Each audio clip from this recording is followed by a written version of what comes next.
"You're finished, old man. Everything you built is mine now."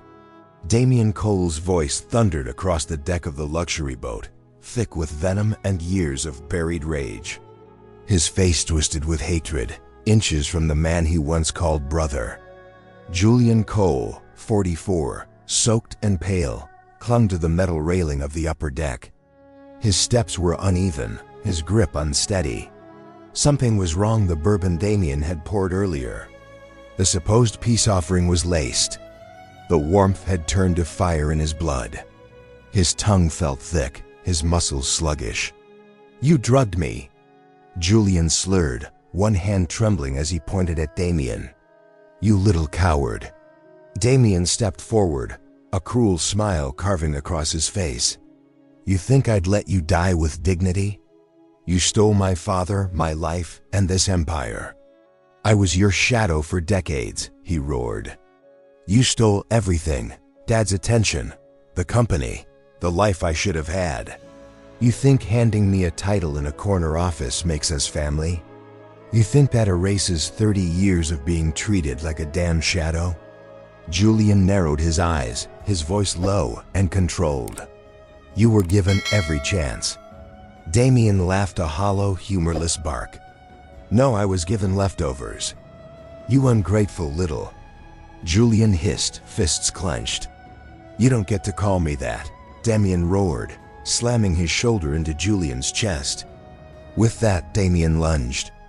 The two men grappled on the slippery deck, fists flying. Julian swung first, but missed. His vision doubled. Damien drove his shoulder into his brother's chest, slamming him back against the railing. They struggled. Two grown men tangled in bloodlines and betrayal as the yacht rocked violently beneath them.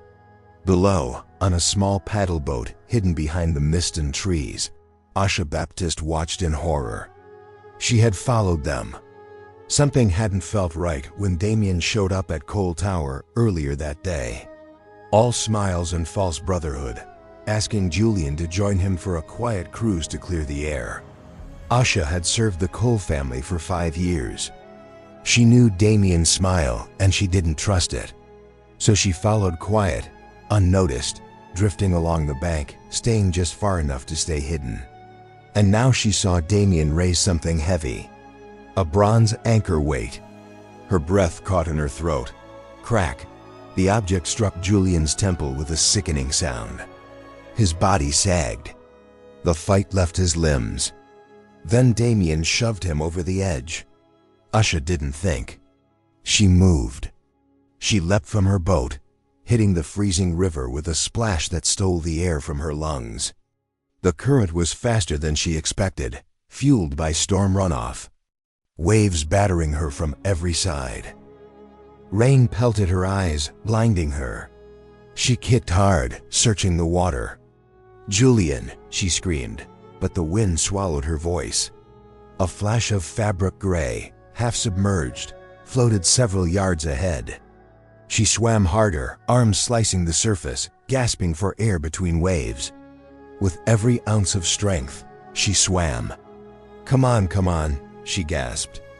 "Where are you?" Then there, a body floating. Asha dove beneath the surface, teeth chattering from the cold, and wrapped her arms around Julian's chest. He was heavy, dead weight, and the blood from the gash on his head mingled with the rain and river water. She grabbed him under the arms, but the weight of his soaked body and the pull of the current dragged her under. She coughed, surfaced, kicked again, refusing to let go. A wave crashed into them. Asha's head slammed against a jagged piece of driftwood near the embankment. Pain exploded behind her eyes. Blood mixed with rain and river water. Her grip slipped, but she screamed through the agony and held on. "No," she growled. "Not tonight. Not like this." With every ounce of strength she had left, she dragged his limp body toward the muddy shoreline. Her knees hit the gravel. Her elbows buckled. Her breath came in wheezing gasps. But she didn't stop. She couldn't.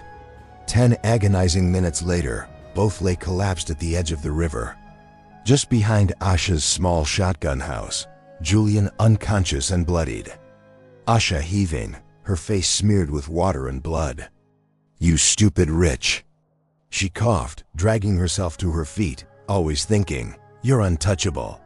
She looked up at the dark silhouette of the coal yacht drifting downriver. No sign of Damien, no sound except thunder, and the soft ticking of rain on leaves. Asha wiped the blood from her brow and looked down at the man who had once quietly paid for her daughter's emergency surgery without ever asking for thanks. "You saved my girl," she whispered.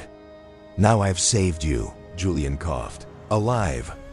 Asha blinked, soaked and dazed as Julian rolled onto his side, eyes fluttering open, his kazamid hairs. Recognition flickered. "You," he rasped. "Asha." She wiped rain from her face, breathing hard, still breathing. "I see." Julian tried to sit up, but groaned, clutching his ribs. "You worked at the house. You used to make Lele laugh, and you used to pay me like I mattered," she said softly. "That's why I followed your brother." Something felt wrong. Julian leaned his head back on the wet grass, thunder rumbling behind him. "He tried to kill me." "I know." He turned toward her. "You saved my life." If Asha's story moved you, like the video and comment the city or town you are watching from. You might be surprised to find someone nearby watching too.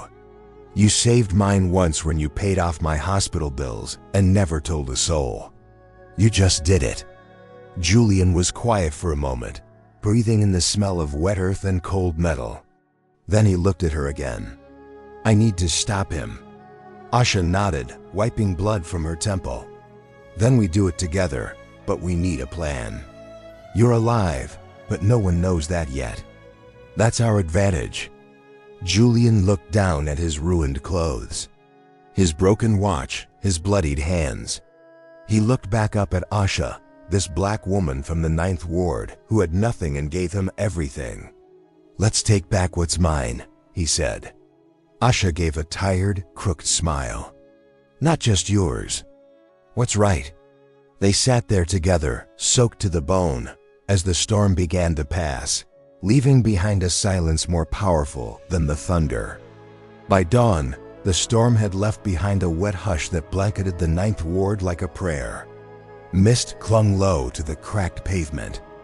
Outside Asha's home, old cypress trees stood still like silent sentinels watching over a secret too big for their roots to hold. Inside, Asha quietly zipped up her hoodie, careful not to wake Julian, who was finally sleeping deeply. He looked a little better, less pale, though the bruises had darkened overnight. She had moved the armchair closer to the couch, half guarding him in case he woke confused or panicked. But he hadn't. He'd simply slept, exhausted and broken. Now it was her turn to move. She scribbled a note and left it on the table. "Went out. Don't answer the door. Don't trust anyone but me." Then she slipped into the morning. The pawn shop didn't have a name, just an old neon sign that said electronics and more. Above rusted security bars, the bell above the door jangled as she stepped in. The air smelled like cigarette smoke, old carpet, and fried bologna. Behind the counter sat Earl, a wiry white man in his 60s with thin gray hair, and a suspicion for anything that wore a badge. Asha had cleaned his place once after his ex-wife had trashed it. He owed her. "Well, well," Earl muttered, lowering his newspaper. "Haven't seen you since Biden's first year. You finally rob a bank." "Something like that," she said, slipping him a 50.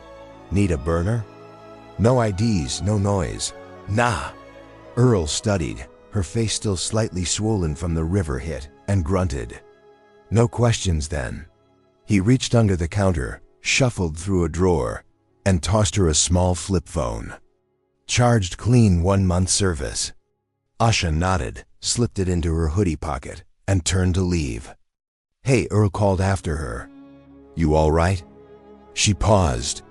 Not even close. Back at the house, Julian was awake, sipping tea, and flipping through a tattered notebook Asha had left on the coffee table. It was filled with Layla's doodles, grocery lists, and page after page of Asha's cursive quotes, prayers, even sketches of the old Cole estate. He looked up as Asha stepped inside, soaked from the fog. "You made it," he said. "Pawn guy still owed me," she replied, handing him the burner phone. "You remember Landry's number?" Julian took the phone, nodded, and dialed slowly. The line rang twice before a groggy voice answered. "Samuel Landry speaking." "Samuel?" Julian rasped. "It's me." A pause.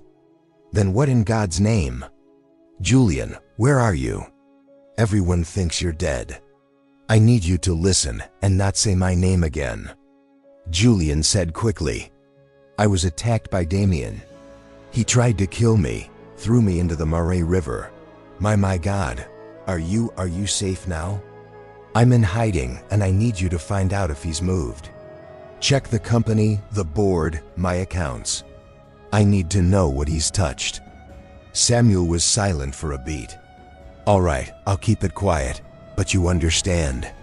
If Damien gets wind, he won't." Julian cut in. "Not yet. Call me again in 24 hours, Samuel said. "And be careful. You're a ghost now." Julian hung up and handed the phone back to Asha. "He's in quietly." "Men," Asha leaned against the counter. "You're going to need more than just an old lawyer and a housemaid." "You're not just a housemaid," Julian said. "You've already done more for me than anyone else ever has." She looked away, pretending not to hear the gratitude. Then her phone buzzed. It was a voicemail from her mother. Asha played it on speaker. "Baby, turn on the news. They say Mr. Cole is missing. The police are looking. His brother Damien is giving a press conference in an hour. Says Julian probably slipped off the boat. They're already calling it an accident." Asha's eyes met Julian's. He nodded grimly. The clock just started. An hour later, Asha and Julian sat side by side on her couch, watching the press conference unfold on the tiny living room TV. Damien stood at a podium outside the Cole Foundation building, looking polished and somber in a black suit. Camera flashes lit up the morning gloom. "I am heartbroken to confirm that my brother, Julian Cole, is presumed drowned after a tragic accident last night," Damien said, voice thick with false emotion. "He had too much to drink. He was grieving. We argued earlier, but I never imagined." He paused, swallowing hard for effect. The boat was found drifting. No signs of struggle. Just an open bottle of bourbon and one man's mistake. Asha scoffed. "He missed his calling. Should have been an actor." Julian's jaw clenched. "He's trying to paint me as a depressed drunk. Get public sympathy. Control the narrative." "He's doing more than that," Asha said, watching the screen. Behind Damien stood several executives from the company, faces Asha didn't recognize, but Julian did. "Two of those men are swing votes on the board," he whispered. "He's pulling them close. If they hand him control, it's over." "No," Asha said firmly. "It's not over. You're not dead yet." He looked at her, his expression dark but focused. "Then we strike first." That night they worked by candlelight to preserve the illusion that the house was empty. Julian dictated names, people he trusted, places Damien might hide evidence. Asha took notes with precision. "Do you know if he kept journals?" she asked. "Maybe he's arrogant and needs control. He would have documented the takeover." Asha leaned back, eyes narrowed. "If we find that, we flip the whole thing." Julian's breath hitched. For the first time since the river, a spark crept into his voice. "If we can find it." She stood, moved to the window, and cracked the curtain. The street lay quiet, but the wind had shifted. "Tomorrow," she said, "we go hunting." Morning light sifted weakly through the kitchen window as Asha poured coffee into two mismatched mugs. The scent was sharp, steadying enough to keep her upright after barely 4 hours of sleep. Julian sat at the table in a borrowed hoodie and sweatpants she dug from an old suitcase.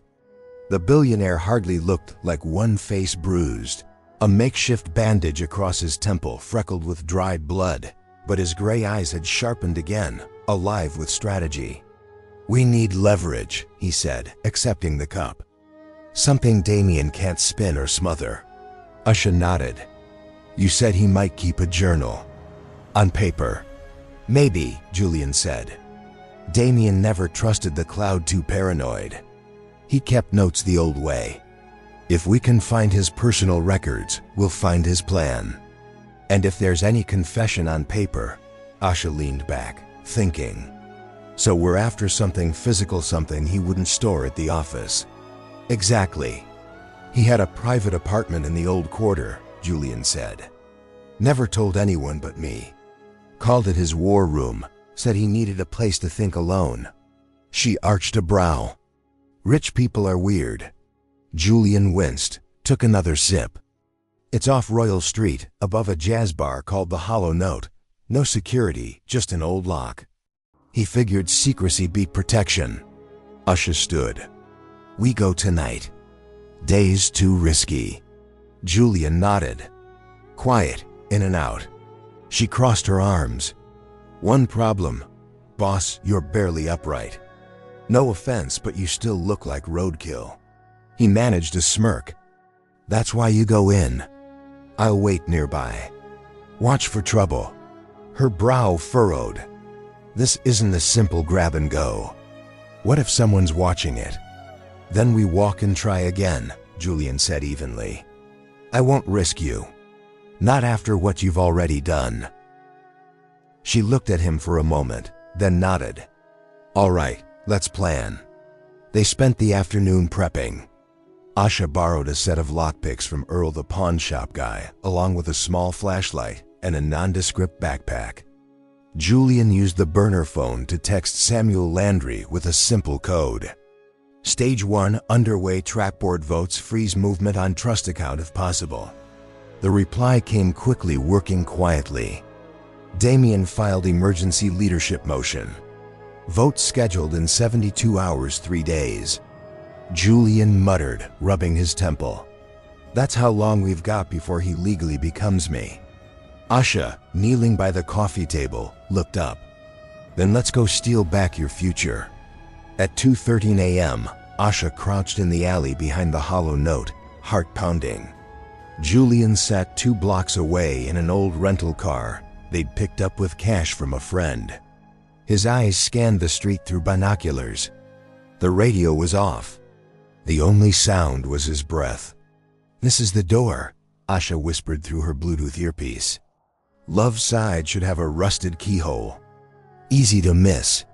She found it, took a deep breath. The lock was old, stiff, but she'd practiced on Earl's junk drawer padlocks all afternoon. Her hands trembled, but not from fear. From adrenaline click, she slipped inside, closing the door silently behind her. The stairs creaked slightly under her weight. At the top was a single steel door with a keypad lock, something she hadn't expected. Jules, you didn't mention a keypad. No, what? His voice tightened. That's new. Usha stared at the pad. 4 digits. She sighed. Give me his birthday. Julian paused. He wouldn't use that. He hated anything obvious. Think like him. What would Damien pick? Julian was quiet for a beat. Then try 1987, the year Dad died. Asha keyed it in. Beep, green light. She stepped inside. The apartment was small, sparse, and cold. No windows. Just a desk, a lamp, a liquor cabinet, and a leather couch that hadn't been cleaned in years. The place wryer of scotch and bitterness. She moved quickly, scanning shelves, flipping cushions. The desk drawers were locked, but a firm tug broke one open. Inside, a brown leather-bound journal. She flipped through it. Schedules, names, internal memos, meeting notes. Then one page caught her eye. Plan B if Jules resists, remove obstacle. Frame is accidental. Use press. Secure emergency vote. No, her breath caught. She slipped the journal into the backpack. Got it, she whispered. I'm out. Good, come back slow. Check for tails. As she stepped into the hallway, her flashlight flicked slightly across the wall and she froze. Footprints. Wet ones, fresh. She turned the light off and listened. Breath. Someone else was in the apartment. Don't move. A deep voice growled. Asha spun, ducked low, and bolted. A hand grazed her shoulder, but she slipped free, racing down the stairs. Behind her, heavy boots pounded in pursuit. She crashed through the alley door and sprinted toward the rental car. Jules, go.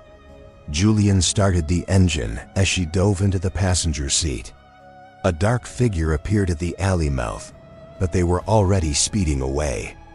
Back at the house, Asha leaned over the kitchen sink, panting, water dripping from her face as she tried to calm down.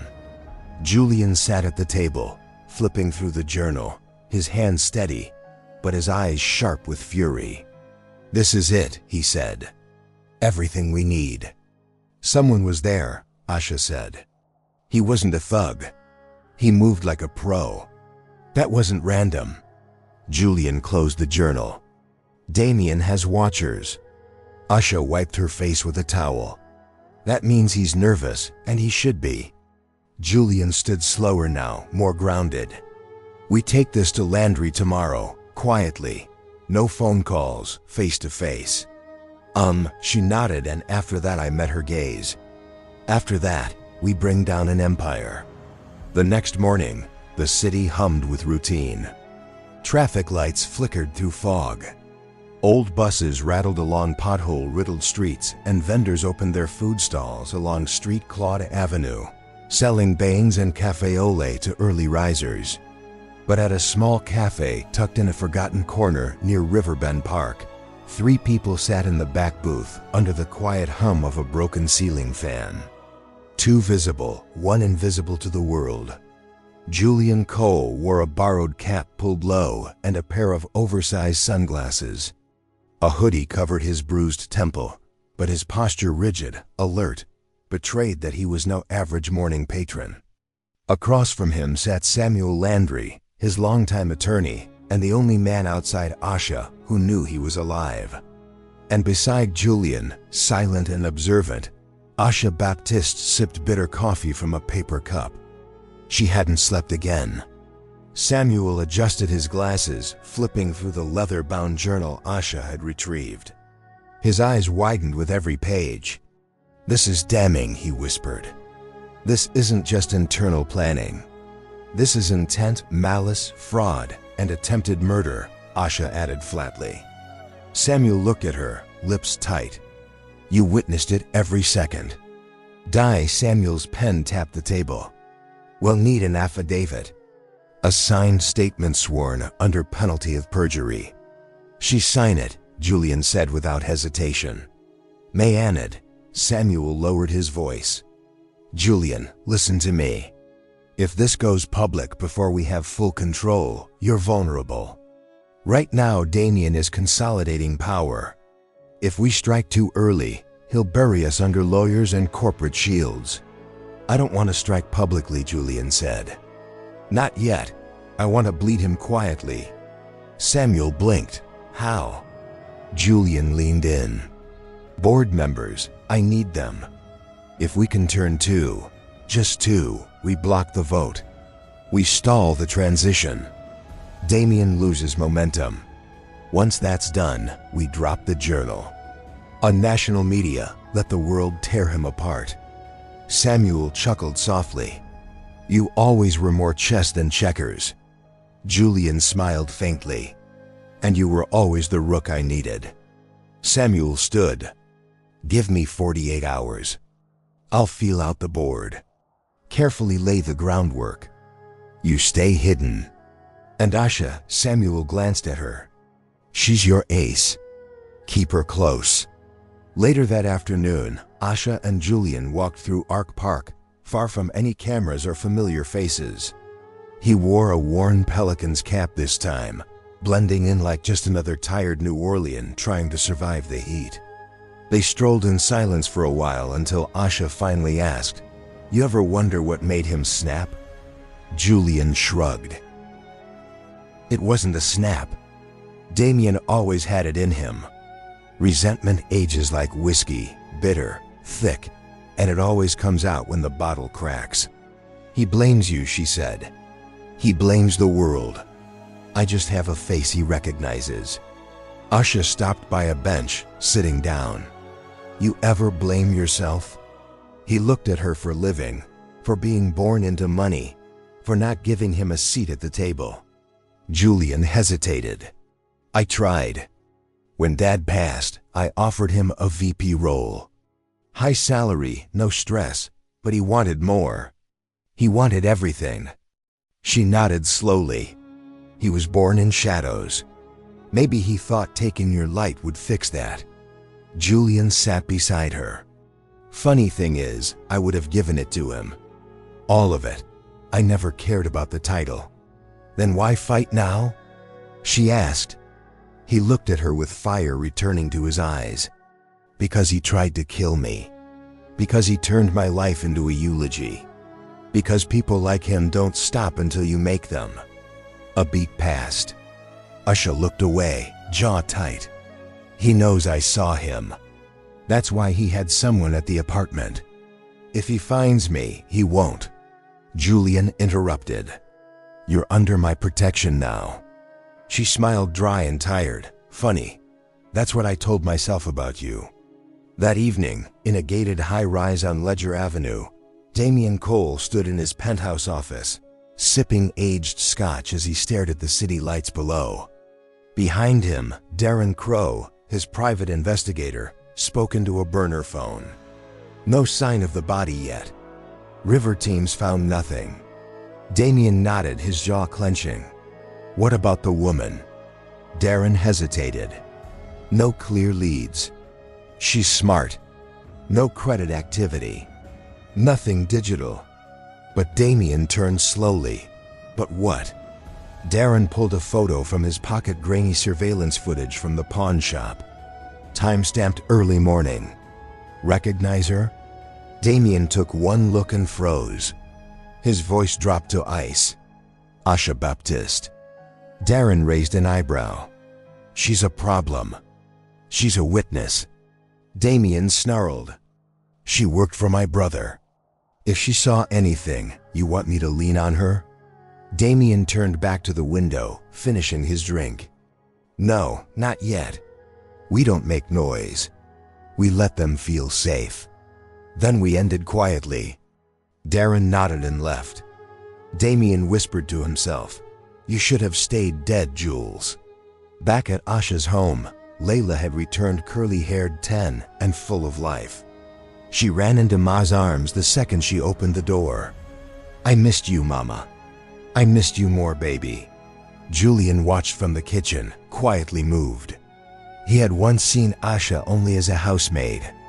Now she was becoming something else entirely, an anchor, a shield, a partner. Later, after tucking Layla in, Asha sat beside Julian on the porch. "She doesn't know anything yet," she said. "Keep it that way." The street was quiet. Fireflies blinked like tiny secrets in the air. Asha stared ahead. "So what's next?" Julian didn't answer right away. Then he said softly, "We shake his tree. See what falls out." The night air in Port Bell carried the faint tang of river salt and fried food drifting up from street vendors somewhere in the old quarter. A trumpet wailed through the open window of a bar, spilling blue notes into the humid dark. It was the kind of city noise that usually made Asha feel grounded. Tonight, it made her restless. She sat on the porch steps with a blanket wrapped around her shoulders, watching the empty street. Julian stood just inside the doorway, his frame outlined by the dim porch light. He wasn't wearing his disguise now. No cap, no sunglasses, just himself, bruised and broken, but unbowed. "We can't wait for Landry to do everything," Julian said finally. His voice was quiet but firm. Damien will come looking. He already has men in play. That means we need to get ahead. Asha turned her head, studying him. Ahead? How? You barely made it out of the river. Jules, you can't storm his penthouse with a busted rib and a prayer. I don't need to storm anything, he replied. I need to shake him. Make him paranoid. Damien thrives when he feels untouchable. If he thinks shadows are moving against him, he'll slip. And you want me in those shadows? She said flatly. I want you where I can trust someone, Julian answered. His eyes softened. That list is short. Oh, for a long moment, Asha didn't speak. She pulled the blanket tighter around her and whispered, I'll help, but I'm not doing this for your empire. I'm doing it so my daughter doesn't grow up thinking men like Damien always win. Julian nodded once, slow and solemn. That's enough for me. The next morning, Asha walked Layla to school. The girl chattered about a spelling test, her backpack bouncing with each step. Asha listened, smiling where she could, but her eyes kept scanning the street. A black sedan idled a little too long on the corner before pulling away. She made a mental note. After dropping Layla off, she hurried back. Julian was pacing in the kitchen, coffee in hand, his bruised face tense. She's safe? He asked. For now, Asha said, but we're being watched. They're already sniffing. He exhaled sharply. Then we have to move faster. He spread the journal out on the table. Pages covered in Damien cramped handwriting, detailed meeting notes, contacts, off-their-ear deals. One name kept recurring. Gideon Price, a board member who had wavered between loyalty and greed for years. Gideon, Julian muttered. Damien must have promised him something. If we can flip him back, then Damien doesn't have the votes. Asha finished and Landry buys us time. Julian tapped the page. Price lives in a brownstone off King Street. Private, quiet. I know him. He likes being courted. Asha raised an eyebrow. You're going to stroll up his front door, looking like you went 12 rounds with Mike Tyson. Julian almost smiled. No, you are. Asha blinked. Excuse me. You'll get in where I can't, he explained. Price won't expect you. He won't see you as a threat. But once you're in, you can pass him a message. Something only he and I would know. She folded her arms. You really think he'll listen to a maid? Julian's eyes didn't waver. You're not a maid to me, and you won't be to him once he realizes you carry his future in your pocket. That night, Asha stood on the stoop of Gideon Price's brownstone, heart pounding. The old quarter buzzed a block away, but here the street was hushed. Shadows thick under the street lamps. She wore a simple dress, nothing flashy, her hair pulled back. She carried the journal page Julian had told her to bring. The door opened after the second knock. Price himself appeared, late 60s sharp suit, even at home, his eyes suspicious. Can I help you? Asha held her ground. Mr. Price, Julian Cole sent me. He blinked, taken aback. Impossible. Julian is dead. That's what Damien wants you to think. Asha said quickly. She held up the page. But he's not. And he knows about the loan you took in 2014, the one Damien doesn't. Price's face went pale. He stepped aside slowly. Come in. The living room was dim, lined with shelves of law books and old jazz records. Price poured himself a drink with shaking hands. You're telling me Julian is alive? He asked. Yes, Asha said firmly, and Damien tried to kill him. I saw it. Price sank into his chair, muttering. My God. Asha leaned forward. You're being played. If Damien gets control, you'll be nothing more than another pawn. Julian wants to meet you, quietly. If you have any loyalty left, you'll listen. Bye. Price rubbed his forehead. He saved my career once. I owe him more than I gave. Then prove it, Asha said. Vote against Damien. Block him. Give us time to bring the truth out. He looked at her for a long moment. Then he nodded. Tell him. Tell Julian I'll stand with him. One last time. Asha exhaled, relief flooding her chest. As she left the brownstone, rain began to fall again. Soft and steady. She pulled her hood up and hurried down the street. A shadow moved at the corner. A tall figure standing too still. Her pulse quickened. She walked faster, cutting through an alley. Footsteps followed. Asha, a voice called, male low, unfamiliar. She broke into a run. The footsteps quickened behind her. She burst out onto King Street and spotted the rental car idling across the way. Julian flung the door open. She dove inside, slamming it shut. Go, she gasped. He hit the gas, tires squealing against the wet pavement. Through the rear window, she saw the man step under a street lamp. A scar ran down his cheek. He smiled coldly before vanishing into the shadows. Back at the house, Asha pressed a towel to her face, shaking. Julian sat across from her, journal in hand. You were followed, he said quietly. I know. Price will stand with us. She nodded. He's in, but so are they. They know my name now. Julian's eyes darkened. Then Damien just made his biggest mistake. Asha looked up. Why? Because now it's not just about me, Julian said. His voice was steady, filled with fire. It's about you, and I don't lose the people who saved me. News vans had become a caustic, constant presence at the edges of Julian's life.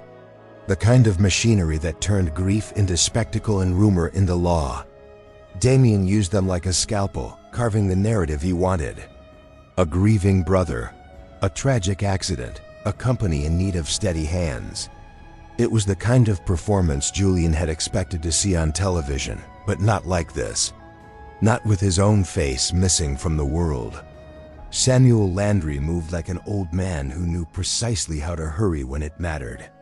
He had a black wool coat that smelled faintly of pipe tobacco and lemon oil from the leather briefcase he always polished, and he wore his loyalty like a second skin. Samuel spent the morning weaving around the corporate machine courtrooms, coffees with long-suffering board members, whispered promises in narrow lobbies.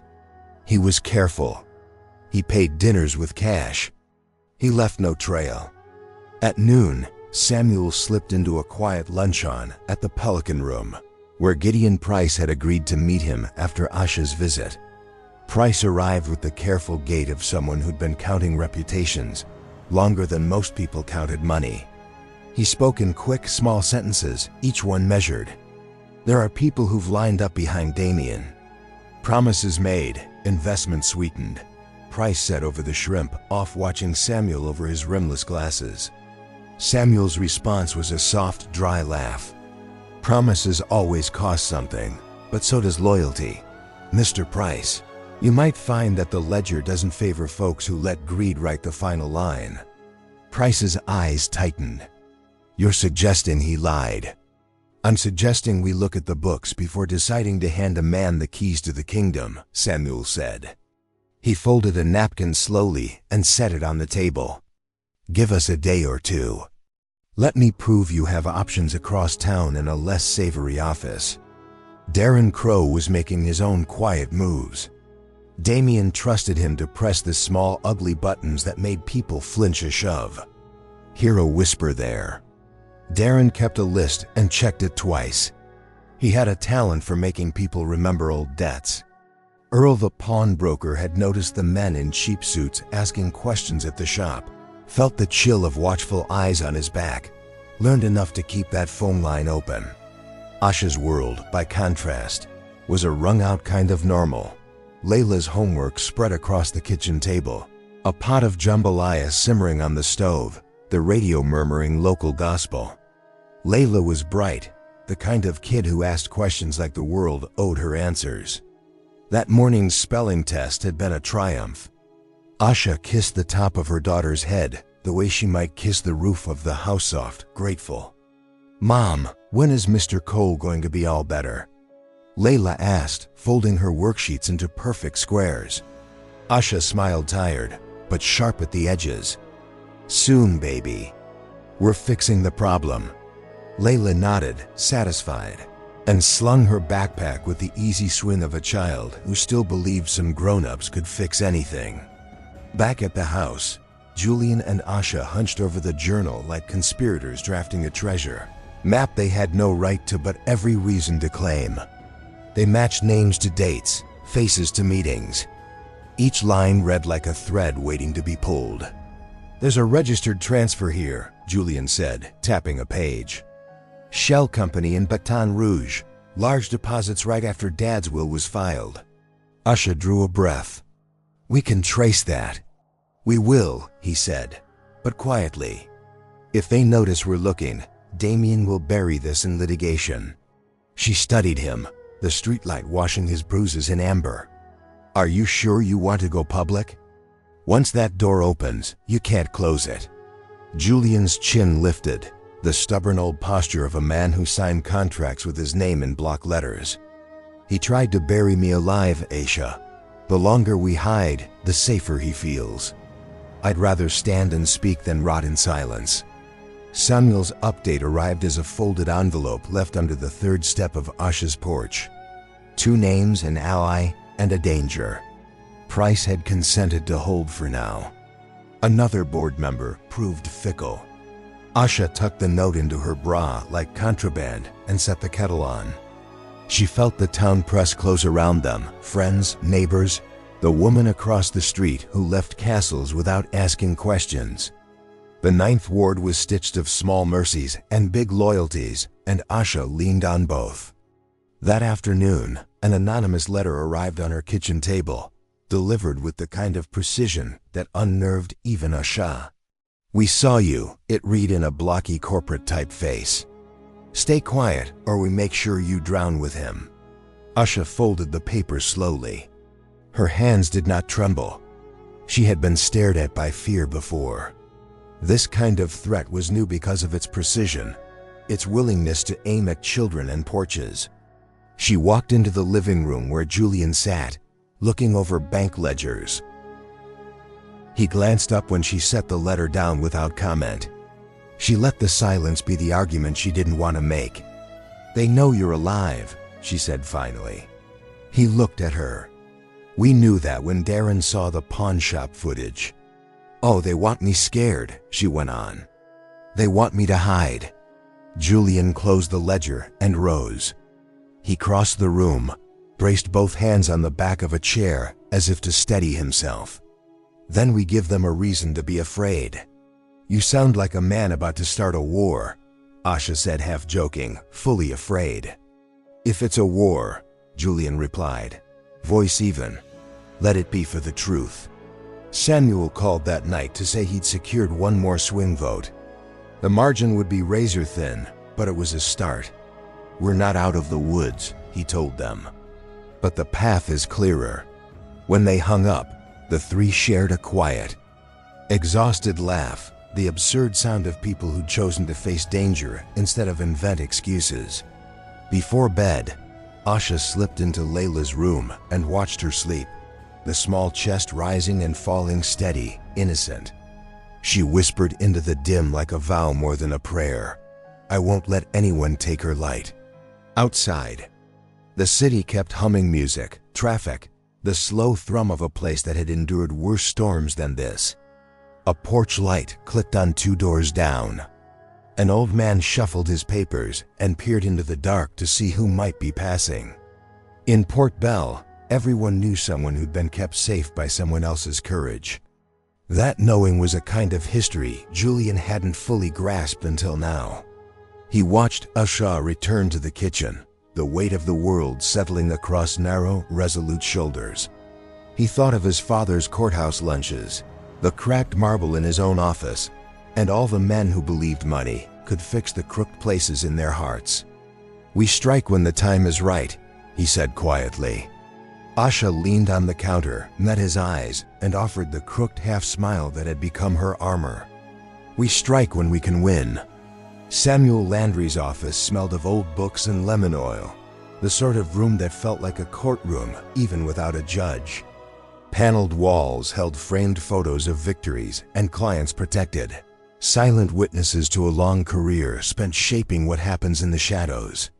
Samuel sat behind his desk with the journal open in front of him, a pair of reading glasses perched on the end of his nose.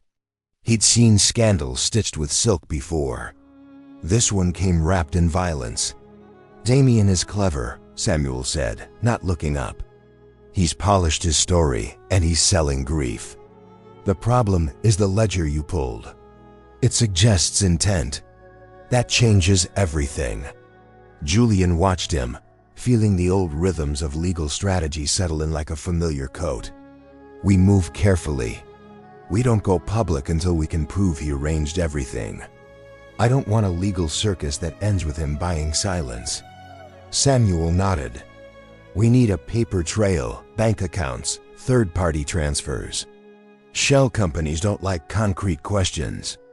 I've got people who can chase the money without anyone seeing their footprints. But it takes time. Time we don't have," Asha said, leaning against the windowsill. Her voice was tired but steady. "He's already using the cameras. He's planted people. He'll escalate." Samuel steepled his fingers. "Then we force his hand. You both know how Damien uses image. He needs a narrative, a plausible one. If we deny him that narrative, he has to invent another riskier option." Julian rubbed the bridge of his nose. "We can't just dig. We have to make them believe they're being watched without actually letting them know we're watching." Psychological pressure. Samuel's eyes twinkled with the spark of a strategist. "A little theater," he said. "It's sometimes the difference between a guilty conscience and a guilty defendant." They split the work cleanly. Samuel would comb the financials and quietly meet with the swing votes Samuel could still reach. Julian would prepare to reappear in small, controlled ways through proxies, messages, planted leaks, carefully timed sightings. Asha would remain their covert operative in plain clothes, moving through places where Damien men wouldn't expect trouble to come from. "Damien underestimates people like you," Samuel told Asha. He used the formal address on purpose to remind them of the stakes and decorum that sometimes bent the will of powerful men. "He thinks he can intimidate. He's never learned what happens when a community decides to make noise on behalf of one person." Asha's smile was quick and private. "We make people uncomfortable. Make them ask questions. That's how secrets get restless." Samuel left with a stack of copies of the journal tucked into his satchel, his gait brisk. 2 days, he said. "Give me 2 days, and some corners will start to look less tidy." After he left, Julian and Asha sat in the quiet that followed like two co-conspirators listening for the next footstep. "Let's talk optics," Julian said. "We can't have you running around doing things that put Layla at risk. But there are places Damien won't look. The charity luncheons, the neighborhood associations he thinks don't matter. That's where you can go be seen and quietly ask questions." Asha crossed her legs. "You want me to be the face of a neighborhood watch? A face with teeth?" Julian amended. "You already command attention. You don't need to say much for people to listen. Do they made a list Gideon Price's follow through? 2 Le Cirque-known board members who'd been shaky, and 1 accountant Julian suspected of having loose ethics. Asha would attend a community meeting that night, not as a spy, but as a neighbor concerned about river safety and trespassing topics that would draw out the kind of men who'd speak too freely. They would listen and someone would say something that mattered. That evening, Asha stepped into the community center with a casserole dish cradled like a peace offering. The room smelled of baked ham and collared Landry's. Folding chairs lined the space where a dozen neighbors gathered. It was the kind of place where people remembered names and debts, and who'd once loaned whom sugar when the store was closed. Asha set the dish down and greeted old Mrs. Baptist, who patted her hand as if checking for a pulse. "How you holding up, baby?" Mrs. Baptist asked, making do. Asha said, smiling. How's Earl's knee? They talked small talk like people who'd always had to. Asha listened for the small things. Who sat where? Who kept their eyes too low? Who laughed too loudly? Men came in with badges from the water authority, some in suits from a construction site. She hummed the hymn the church ladies were singing and let the conversation bend. A man named Ray, who worked nights at a loading dock, mentioned offhandedly. Heard Damien hired some fellas to check the docks last week. Said he wanted to make sure the river's clean for Memorial Day. Asha's heart beat faster. Who's he hired? She asked casually.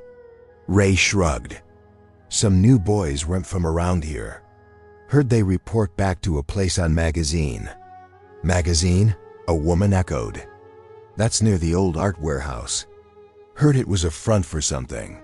Well, Asha filed the names and the detail away like walnuts in a jar. She asked more questions softly, like pruning a rosebush until she had small, useful bits to hand off to Samuel. Back home, Julian compiled the information into a neat stack. He felt the familiar click of being useful again, the same feeling he'd had signing contracts, seeing plans come to life. But this time, the plans were about survival, not expansion. Samuel called late, the phone staticky with the city's signal. I've made contact with one of the swing votes, he said. He's nervous. He wants assurances. He's been promised board seats and a new construction contract. Money's his language, Julian said. Samuel's voice softened. We'll give him something else. Security. A way out that doesn't burn bridges. And we'll make sure the Journal is ready to expose what needs to be exposed. Before they hung up, Samuel added, one more thing, be careful, both of you. Threats escalate when people feel cornered. Asha placed the phone down and walked to the back door. She looked at the yard where Layla's swing swayed in the night breeze. The house felt suddenly too small for what they had to do. Do we have to fight like this? She asked, not looking at Julian. Sometimes, he said, but not forever. We're clearing a path for people like you. For kids like Leela. She leaned her forehead against the cool glass of the back door. Promise me one thing. What's that? That when it's done, you actually walk away from all of it. Not to hide, but to live. He looked at her, and for a heartbeat, the boardroom manager that had been all his life slipped, and the man underneath held on. I promise, he said. Outside, a distant siren wailed, and then faded like the city breathing in and out. Inside, with journal pages sacked like autumn leaves and a plan wetted into a blade, they braced themselves for what came next. The night pressed close around Asha's shotgun house, thick with the heaviness that comes after rain. Crickets sang in the weeds, and the Murray River carried its restless current under a silver moon. Asha sat on the porch with her arms crossed, listening not to the insects, not to the hum of the streetlights, but to the silence between the sounds. It was too careful, too watchful. Inside, Julian sat at the table, poring over the journal again. He had spread the pages out like maps, each one a vein leading back to Damien. His brow was furrowed, his body tense. He was a man more used to skyscrapers than shotgun homes. But tonight, he looked like someone who belonged to the struggle. Asha slipped inside and closed the door softly. We've got company, she whispered. I can feel it. Julian looked up. You saw something? Not yet, but I've lived long enough to know when the air is too still. There, as if summoned by her words, a noise broke the quiet, the faint creak of the wooden fence gate at the side yard. Julian's eyes snapped toward the window. Asha reached under the couch cushion and pulled out her box cutter, the small blade gleaming in the low light. Stay behind me, she said. He almost laughed at that, but one look at her eyes silenced him. She was serious. Deadly serious. A shadow moved past the thin curtain by the window. Then a soft tap at the back door, deliberate like someone testing the hinges. Asha motioned for Julian to stay low. She crept toward the back, her heartbeat steady now, her fear compressed into focus. She pulled the curtain aside just a crack. A man stood there tall, broad-shouldered, a scar cutting across his cheek, the same figure she had seen on King Street. His smile was thin, cruel. He tapped the glass again, then raised a finger to his lips as if to say, "Quiet." Asha's stomach dropped. She stepped back quickly. "It's him, Damien's man." Julian clenched his fists. "Darren." The door rattled, then stilled. A moment later, the front doorknob turned slowly, testing. They were surrounded. Asha grabbed Julian's arm. Basement now. They slipped into the narrow stairwell that led to the crawl space below the house. It smelled of damp earth and dust, but it was dark and hidden. Julian crouched low, wincing as his ribs pressed against the dirt wall. Asha pulled the hatch shut above them, leaving only a sliver of light. Footsteps creaked across the porch. The front door groaned, then the sharp splintering of wood they were in. Julian's jaw clenched, his breath ragged with fury. "He sent them to finish me. She." Asha whispered, "Listen." They heard the men moving through the house, slow and deliberate. One opened cabinets. Another dragged a chair across the floor. Then a voice, low and harsh. "He's not here." "But she is. Look for signs." Asha's heart hammered. They were looking for her. Julian leaned close, whispering, "We can't stay here long. If they find the hatch." "I know," she hissed. "But if we move now, we're dead." The footsteps moved toward the back of the house. A drawer slid open. Then the sound of paper tearing. Asha's breath caught. Her note, the one she'd left Julian on the first night. They had found it. "They know my name," she whispered. "They know I'm involved." Julian placed a steadying hand on her shoulder. "Then we make sure they regret it." Above them, the men muttered something about checking the yard. The door slammed. Silence stretched. Minutes crawled by, heavy as stone. Finally, a shot pushed the hatch open an inch. The house was empty. Trashed but empty. She climbed out first, scanning, then helped Julian up. Her living room was chaos. Drawers overturned. Cushions sliced on the wall, written in black marker. "You can't hide forever." Asha stood frozen, anger rising like fire in her chest. "He wants me scared," she said. "He wants me to run." Julian touched the writing with one hand, then turned to her. "And what do you want?" She met his eyes. "I want to fight." For the first time, Julian didn't see just a maid or a mother. He saw a soldier. "We'll move tonight," he said. "This house isn't safe anymore. We'll take the journal to Landry directly. And we'll find a safe place for you and Layla." "Layla," Asha whispered, clutching her chest. "If they even think of, they won't," Julian interrupted firmly. "I won't let them."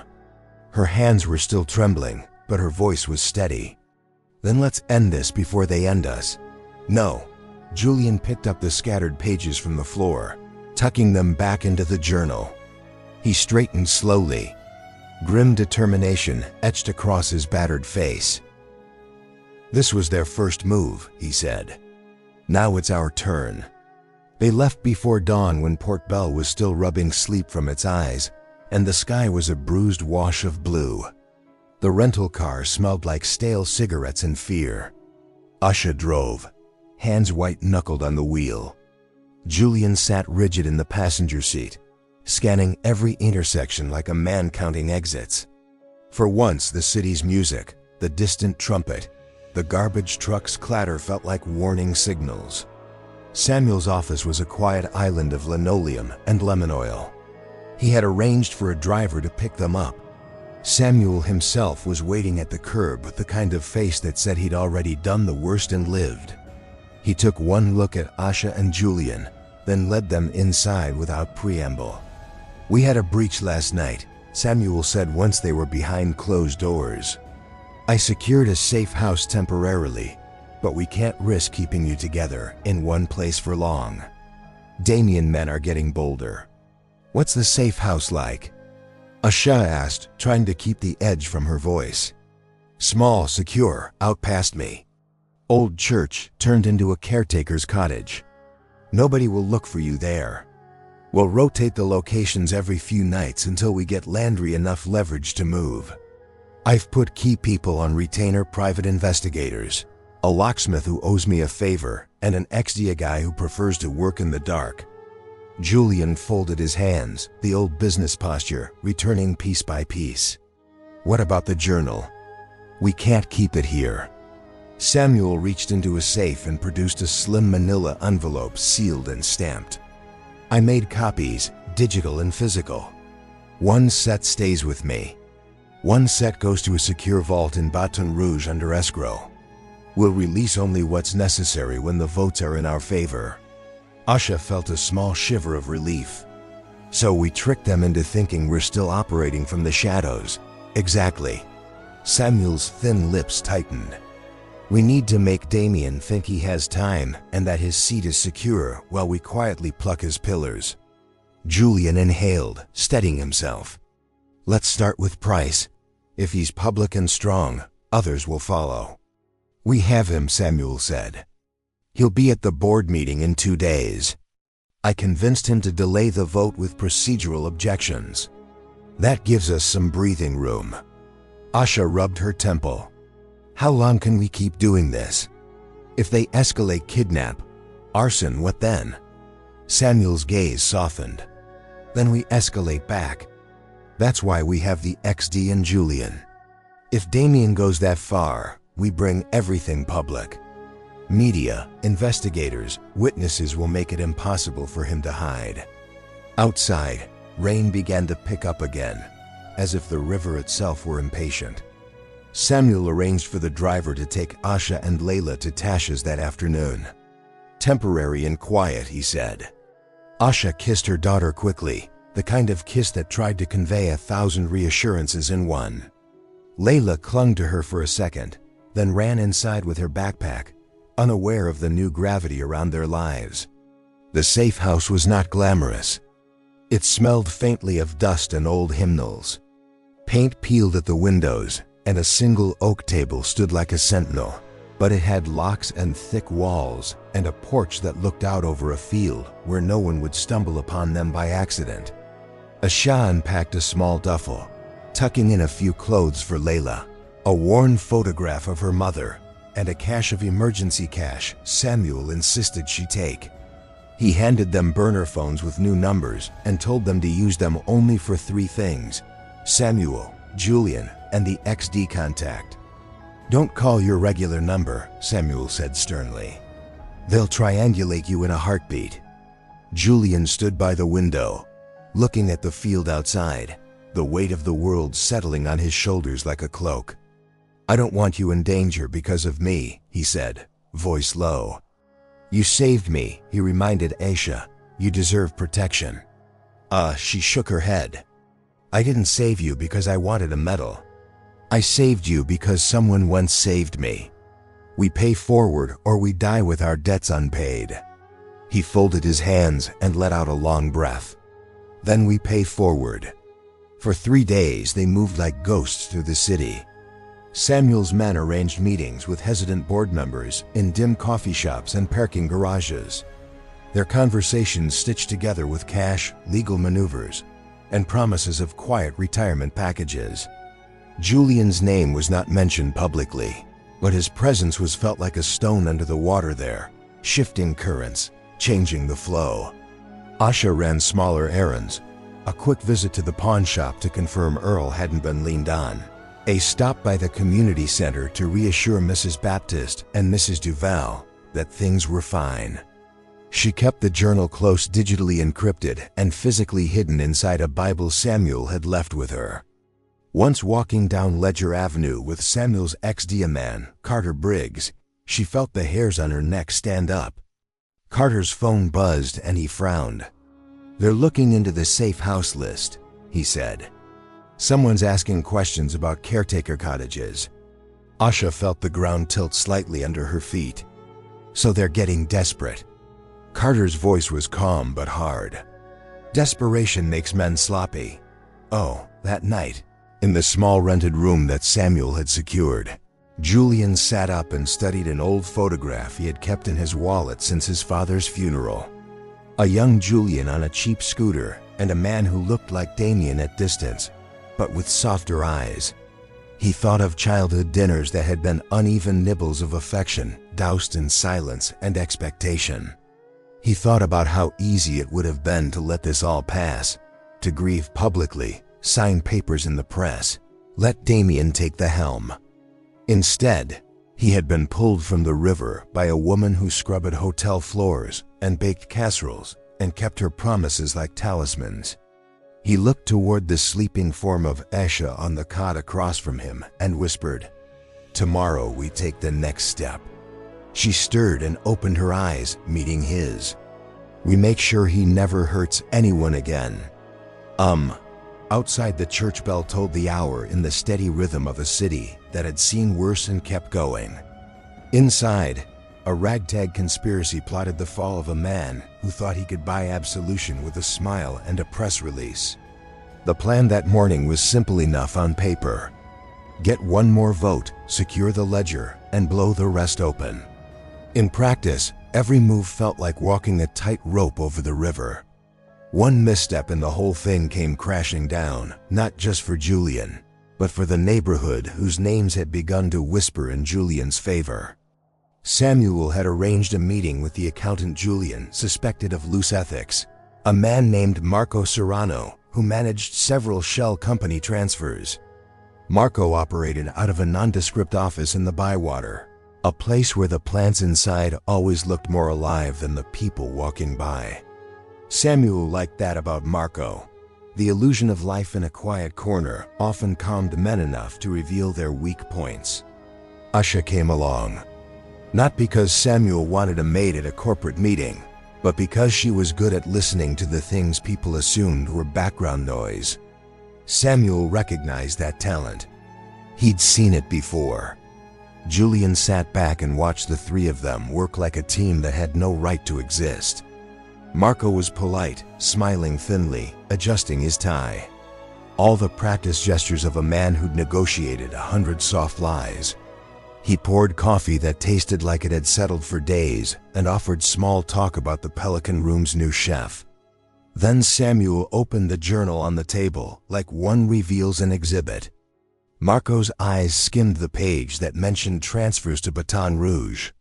"This is private," he said quickly, voice low. "Oh, it's private." "All right," Samuel replied, gentle as a courtroom marshal. "Private enough to land you on the wrong side of an audit. Mr. Serrano, you handled ledgers. You know where money likes to hide. We're not here to shame you. We're here to give you a way out," Marco sculpted. The coffee suddenly too hot. "You should know I'm not in the habit of betraying clients." "No one's asking for betrayal," Julian interjected. His voice was low and steady. "We're offering truth. You stay quiet a few more days and you'll be part of a cover-up. You help us and you get protection, maybe even a quiet retirement package. Your choice keeps people safe." Marco's hand trembled over the mug. He looked at the journal, then at Samuel, then at Asha, whose presence seemed to weigh heavier than any lawyer's threats. She didn't need to speak. The fact that the woman who saved Julian from the river was in the room made the ledger look less like numbers and more like names. Minutes dragged. Finally, Marco swallowed and said, "I can provide statements about the shells, transfer dates. Some of the invoices I've processed had signatures I didn't question at the time." Samuel smiled with the care of someone who had expected this answer. "That's all we need. We'll make sure you're protected and compensated. You do this right, and you're out of the crosshairs." Marco nodded, then added quietly, "One thing, if Damien senses I'm turning, they'll try to silence me. They're not clean." Asha's jaw tightened. "We'll make sure that doesn't happen." They left with Marco's contact secure in Samuel's pad, another thread woven into the net. Julian felt that old fatigue settle in, like the kind that comes after a long day of negotiations. But sleep wasn't a right he could claim yet. As they walked back to the car, Samuel's expression hardened. "We need a public angle," he said. "Finance papers are fine, but we also need something visceral, something reporters can see and feel, a confession, a recorded conversation. If we can get Damien to speak his plan aloud to someone unknowingly, we have a showstopper." Julian thought of the yacht, the weight, the throw into the river. The way Damien had orchestrated his fall like a rehearsed play. Darren is sloppy sometimes. He likes to boast when he thinks he's untouchable. Julian said he thinks the right words can silence a wound. Maybe he'll say too much to the wrong person. Asha looked at him. Then we give him the wrong person. She met Samuel's eye. We can stage a loose end. Make Damien think he has an ally who will keep his mouth shut, but who'll record him instead. Samuel's smile was brief, but sharp. We'll need to bait him. Someone to play a fall guy, a listener who looks hungry for a cut. That afternoon, they set the trap. Asha moved as if she'd been born to small deceptions, friendly smiles, quick errands, the kind of easy acquaintance that made people underestimate her. She spun a story about a disgruntled ex-employee at Damien's PR firm, someone who knew too much and wanted cash to stay quiet. Within hours, she planted the rumor where Damien's men would catch it. Earl's pawn shop, a bar by the docks, a talkative vendor. Darren was brash enough to believe flattery, dressed as whispers. Damien liked to think he had eyes on every corner. The trap relied on Darren's ego, and ego rarely hides. They waited. The city carried on-street vendors, funeral notices, streetcars clanging until, like a twitch in a muscle, the undercurrent shifted. Samuel's text pinged, Darren in. Meeting tonight at the warehouse on Magazine. Thinks he's meeting a mole. Good, Samuel replied. We send a mic. Clean device, uploads to a cloud only we control. If he talks, it's over. Julian noticed the faint tremor in his hands. And if he decides to kill someone instead? We protect Marco, Samuel said. And we put visible eyes nearby people who'll notice if anything goes sideways. Public attention's our friend now, oddly enough. That evening, under the orange wash of a warehouse lamp, Darren Crow swaggered in expecting quick money and quiet assurance. He found a man who smelled of cheap cologne and regret, and a small recorder tucked into the pocket of a cheap jacket. Darren's voice was a low thrum. Once he began to boast, pride outran caution. You know, we had to make it look like an accident, he told the jacket's mic, oily with confidence. Little bourbon, a shove parent's grief, sells the story. Damien wanted clean, so we made it clean. The company'll be his in 72 hours. Across the street, Samuel and a small team listened from a van, the laptop's waveform spiking with each smug syllable. Asha sat rigid in the dark, fists clenched, while Julian pressed his palms to his temples until the bruises pulsed. Darren kept going, the words sliding out like confession. If anyone snoops, we feed him a drowning. Everyone loves a tragic end. The press gets its tears, Damien gets his board, and we get the contracts. By the time Darren finished, the team in the van exhaled as if they'd been holding breath underwater for too long. We have him, Samuel whispered. We have it. Asha felt both elation and a cold dread. The tape would be gold enough to present to the board. Enough to call the attention of investigators, but it also meant the war had officially begun. Damien would not go quietly now. He would lash out. Back in the safe house, as the night deepened and the city sounds thinned to murmurs, Julian sat at the table with the recorder now burned to multiple drives. He looked at the device as if it were a small relic evidence, and salvation tucked into plastic. He thought of his father's funeral and the empty chair he had left behind. He thought of the river and the way it had almost swallowed him whole. He placed a hand on Asha's shoulder. "Tomorrow we move it to Landry." She nodded, tired in a way that made bones ache. And then we make sure Damien remembers the faces he tried to erase."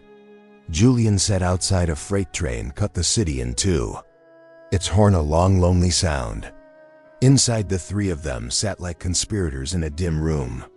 The recorder's small red light, a pulse that matched the new rhythm they'd set for their lives. The next steps would be louder, meaner, and more dangerous. But for the first time in a long time, the pulse quickened in a way that felt like hope. The next morning broke gray and heavy, the kind of day Port Bell wore like a shroud. Clouds sagged low, threatening rain, and the streets glistened from a night's drizzle. Asha woke before dawn, listening to the soft breath of Layla curled beside her. She slid from the bed carefully, pulling on jeans and a sweatshirt, and found Julian already at the kitchen table, hunched over a mug of black coffee. The recorder sat between them like a loaded gun. Its plastic casing looked cheap, almost laughable compared to the weight it carried. Inside, Darren's arrogant voice replayed again and again. Proof of betrayal, proof of attempted murder, proof that Damien had written his brother's death as a business plan. Julian pressed the heels of his hands into his eyes. "I don't know if I'm relieved or furious. Maybe both." "You're alive to be both," Asha said. She poured herself coffee, strong and bitter. "That's more than Damien planned for you." Samuel arrived mid-morning with his briefcase and his weary eyes. He set his hat on the table and leaned on his hands, studying the recorder as if it might sprout fangs. "This," he said softly, "is dynamite. If handled right, it brings Damien down. If handled wrong, it blows us apart." "We're running out of time," Julian said. "The board votes tomorrow. If Damien secures control, this recording might not matter. He'll bury us in legal battles before we can breathe." Samuel's lips pursed. "Then we force silence to break. We give the board the tape before they vote." Asha leaned forward. "And what happens when Damien realizes he's cornered? He's already sending men into people's homes. He'll come harder." Samuel's eyes flicked to her. "Then we protect you and your daughter. That's why I brought Carter." He gestured toward the door where the ex-man stood like a wall of stone. Carter nodded once, his hand never far from the weapon under his jacket. "He'll shadow you until this is over." Julian frowned. "No offense, but if Damien wants her hurt, one man won't stop it." "I'm not asking you to trust me," Carter said, his voice rough from years of smoke and stackouts. "I'm asking you to let me do my job. I've pulled people out of tighter holes than this." Ma studied him for a beat, then nodded. "All right, but you answer to me." That earned her the faintest grin from Carter. "Fair enough." That night, the safe house felt smaller than ever. Julian sat with Layla, listening as she practiced spelling words aloud. Asha stood in the kitchen, watching them. It felt almost normal, like a family, almost. Then headlights swept across the window and her stomach dropped. She grabbed the box cutter from the counter and motioned for Julian to stay put. Carter moved first, his gun drawn, and peered through the curtain. The headlights faded, then cut off. A car door slammed, then silence. Asha's heart thundered. She glanced at Julian, who pulled Layla closer. Carter slipped out the back, circling wide. A moment later, he returned with a nod. Just a delivery truck turning around. Nothing more. Asha exhaled shakily, but her pulse didn't slow. She couldn't shake the sense that the silence outside was too deep, too heavy, like a storm waiting to crack. Later, when Layla was asleep, Julian and Asha sat on the porch in the sticky night air. Julian's bruises had faded some, but the steel in his eyes hadn't. He looked at her, really looked, and said quietly, "I owe you everything." Asha shook her head. "You don't owe me. You just need to do the right thing."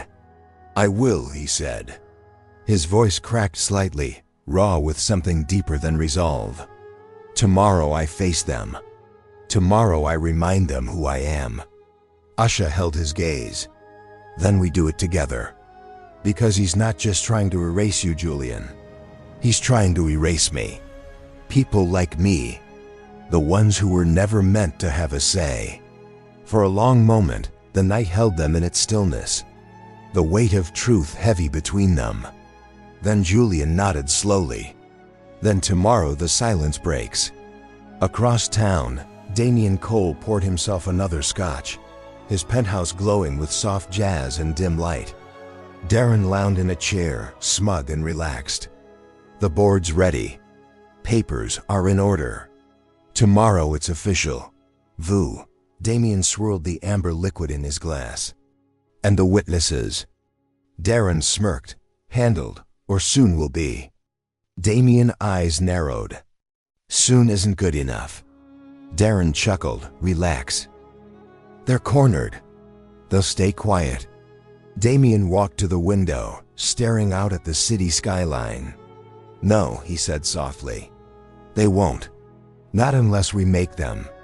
His reflection in the glass looked more like a predator than a grieving brother. He turned, voice like ice. "Find Asha Baptiste tonight." Darren's smirk faded. He nodded and stood, the air suddenly thick with menace. Back at the safe house, Asha lay awake on the cot, listening to the faint rustle of trees outside. Every creak of the old church walls made her flinch. She turned her face toward Julian across the room. He was awake too, staring at the ceiling. "You think we'll make it?" she asked softly. He turned his head toward her, eyes steady, even in the dark. "We don't have a choice." Morning came with a pale sky and the hum of a city already restless. The board meeting was set for 11 o'clock in a glass tower downtown. The same building where Julian had signed million-dollar deals and shaken hands with senators. Today, he would walk in as a ghost among the living. Samuel had laid out the plan in clipped, careful tones. "We don't let him see you until the last possible moment. Asha, you and I will present the recording. Julian, you'll wait until I give the signal. The shock of your face alive, not drowned, will do more damage than any speech." Asha buttoned the blazer Samuel had borrowed for her. It was one size too big, but she wore it like armor. Julian, dressed in a simple suit pulled from storage, looked leaner, harder, but his presence filled the room where they rehearsed. Carter checked his weapon for the third time, posted near the door like a sentinel. "You sure Price will hold?" Julian asked Samuel. Samuel adjusted his tie. "Price knows what's at stake between him and the accountant. We have enough leverage to stall Damian's vote. But the real blow comes when we play Darren's little soliloquy." Asha crossed her arms. "And what happens if Damian decides to throw a tantrum in front of the board?" Samuel's eyes narrowed. "Then the tantrum becomes evidence too." The boardroom was a cathedral of glass and steel. 12 chairs ringed the polished mahogany table, each filled with men and women dressed in wealth. Damian Cole stood at the head, immaculate in a dark suit, his tie the deep red of power. His expression was the perfect blend of grief and determination. "Ladies and gentlemen," Damian began smoothly, "we are gathered to finalize a necessary transition. My brother's untimely passing leaves this company vulnerable. I propose we confirm my appointment as CEO effective immediately." The doors opened. Samuel stepped inside, followed by Asha. Murmurs rose. Damian's eyes narrowed as he spotted her. "This is a closed meeting," he said coldly. Samuel ignored him. "Gentlemen, ladies, before you vote, you deserve the full truth." Asha set the small recorder on the table. The red light blinked. Then Darren's voice filled the room. "You know we had to make it look like an accident. A little bourbon, a shove. Damian wanted clean, so we made it clean." The effect was electric. Several board members stiffened. Others exchanged wide-eyed glances. Price leaned forward, lips pressed tight. Damien slammed a hand on the table. This is fabrication. Spliced audio. A stunt by a disgruntled servant. His gaze cut to Usha, venomous. You should have stayed in your lane. Usha met his eyes without flinching. I saw you push him. I pulled him out of the river. He's alive, Damien. No, gasps rippled around the table. Damien laughed, sharp and bitter. Alive? And where is he? Samuel turned toward the doors. Mr. Cole, if you would. The doors opened again. Julian stepped in. His suit hung looser on his frame. His bruises still faintly visible. But his presence, tall, undeniable, was thunder. Silence froze the room. One woman dropped her pen. Damien's face drained of color. No, he whispered. You're alive, Julian said, voice steady, carrying across the table. Alive, despite your best efforts, the room erupted. Voices overlapped shock, outrage, hurried questions. Julian walked slowly to the head of the table, stopping just short of his brother. He placed both hands on the polished wood and leaned in. You tried to drown me, Damien. You hired men to erase me, and you used this board as pawns in your theft. That ends today. Damien's composure cracked, his jaw clenched, his eyes wild. You don't have proof. The word of a maid and a doctored tape. Samuel slid a stack of papers across the table. Bank transfers, shell accounts, witness testimony, the full package. The board members leaned in, reading, murmuring. The tide had shifted. Damien straightened. Desperation flickering into rage. You think you've won? These people are cowards. Money is all that matters to them, and I've bought enough of it to bury you twice over. Blank. Julian's eyes were cold steel. Money isn't loyalty, and it's not truth. You've forgotten both. Price stood abruptly. I moved to suspend the vote pending a full investigation. I second, another board member said. The chairwoman raised her gavel, her voice cutting through the chaos. Motion carried. Effective immediately. All transitions are frozen. The gavel fell. Damien exploded. This is fraud. He should be dead. He was supposed to. He stopped himself, but too late. The words hung in the air like smoke. Every eye in the room turned toward him. Julian leaned closer, his voice low, but sharp enough for all to hear. And now you've confessed. Back at the safe house that evening, Julian sat with Usha on the porch. The cicadas buzzed and the air smelled of wet earth. Layla played inside, humming to herself. You turned the tide today, Julian said quietly. Usha shook her head. We bought time. That's all. Damien won't stop because a gavel fell. Oh, Julian looked out into the dark. Then we finish this. Not just for me, for you, for Layla, for everyone who's ever had someone try to erase them. Usha's lips tightened into a thin line. Then we don't just fight, we win. Night thickened, and somewhere in the city Damien Cole nursed his rage, already plotting a counter. The wind in the boardroom felt brittle like glass that could splinter with the slightest jar. They bought time, precious, perilous time, but Damien's response had become a new kind of threat. Even Samuel's usually unflappable face showed a crease no legal brief could smooth. He'll double down, Samuel said quietly as they unpacked files in his cramped office. Public pressure will make him reckless. Julian stood at the window, hands clasped behind his back. The skyline in different glass facades reflecting a city oblivious to the private wars waged in its shadows. We expected escalation, he said. We just have to be ready. Usha rubbed her temples, counting a dozen small logistics at once. Meals for Layla at Tasha's, rotating burner phones who could move documents without being seen. We need to shore up the neighborhood, she said. Make sure the people who helped us don't get leaned on. Damien will rattle anyone close to us. Samuel nodded. Contingency funds are in place, witness security arranged. Temporary relocations for anyone at immediate risk. Marco Serrano is being moved to safe housing now.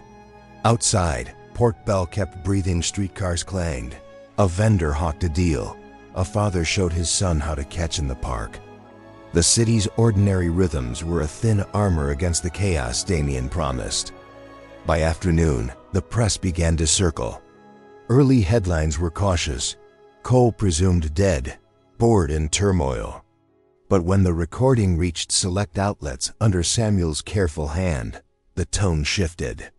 The narrative Damien had spent months crafting unraveled in real time. Anchors held up the audio like a scalpel and let Darren's voice do the cutting. Talk shows replayed it. Social feeds, hungry as ever, turned the story into a living creature of rumor and blame. Damien hit back the only way he knew, loudly, theatrically. He called a dusk press conference on the steps of the Cole Foundation, his face set in righteous fury.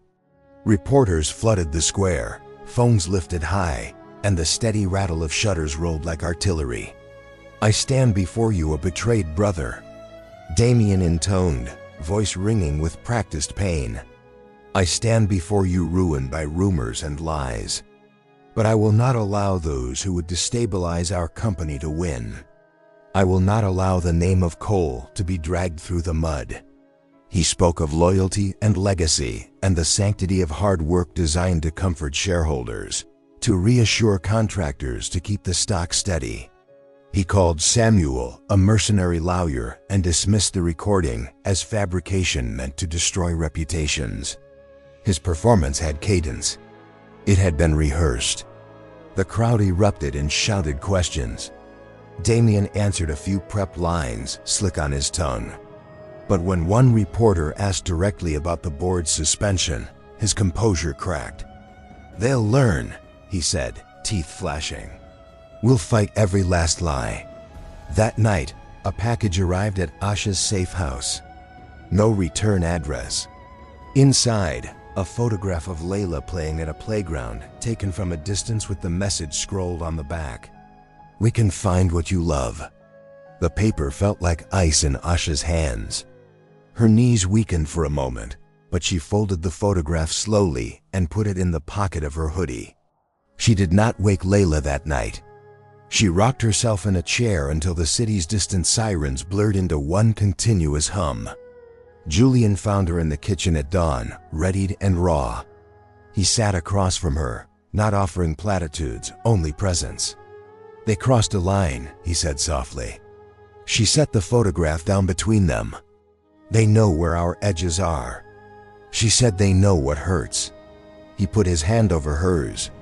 "Then we make sure what we have left this community. This family has edges they can't cut." Samuel arranged for Layla to be moved to a trusted friend's house for the weekend in a quiet suburb hours away.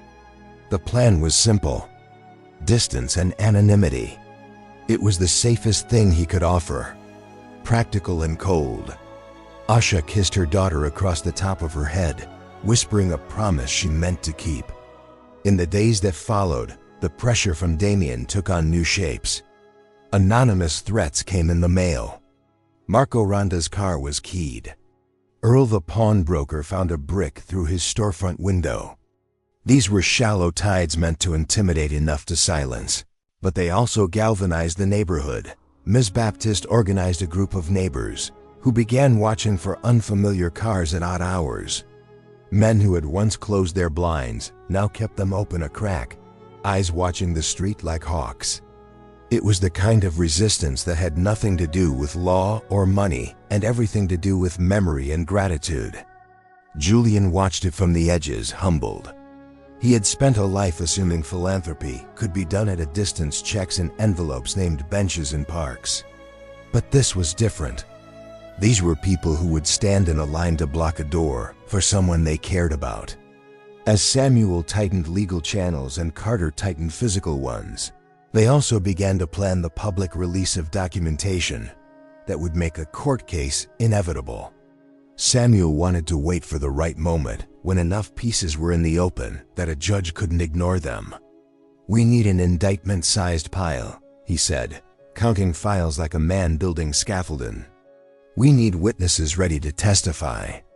We need media partners who will not be bought." Julian sensed the weight of escalation and the moral cost it would entail. This was no longer a private dispute over family wealth. It had become a public reckoning. He thought about Damien, what had turned a man into such a predator. He thought about his own complicity in keeping Damien on payroll, giving him roles that placated without healing.